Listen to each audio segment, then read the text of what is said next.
ప్రార్థన అందరూ కూడా ఏకీపించండి, కళ్ళు మూసుకోండి. మహాపరిశుద్ధుడు, మహోన్నతుడు, ప్రేమగల తండ్రి, సర్వోన్నతుడైన దేవా, నీకే స్తుతులు స్తోత్రములు చెల్లించుకుంటున్నాం తండ్రి. నాయన మాకు దయచేసి నా యొక్క దినమును బట్టి మీకు స్తుతులు స్తోత్రములు తండ్రి.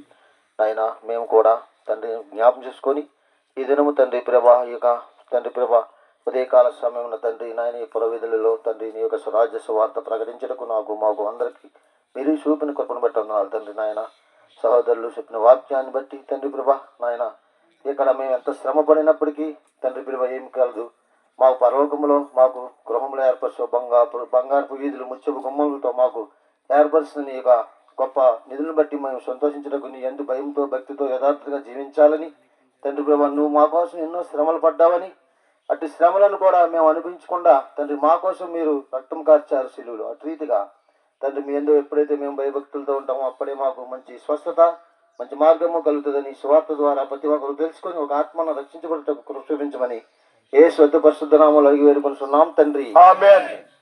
ప్రభునందు ప్రియమైనటువంటి మా దేశీయులారా, ఇంకనూ అధికమైనటువంటి ఎక్కువగా యేసుక్రీస్తు ప్రభు గురించి మీరు స్టార్ట్ చేయండి. తెలుసుకోవాలని మీరు ఆశించినట్లయితే మన దగ్గరలోనే నర్సాపురం లాగుపేటలో ఉన్నటువంటి బెరాగా ప్రార్థన మందిరమునందు అక్కడ దేవుడి యొక్క మందిరం ఉంది. అక్కడికి రండి. మీ యొక్క ఆత్మీయమైనటువంటి విషయాలు ఇంకా అధికమైనటువంటి రీతిలో మరి మీరు పొందుకుంటారు. దేవుడు మిమ్మల్ని మీ కుటుంబాలను దేవుడు బహుగా దీవించును గాక.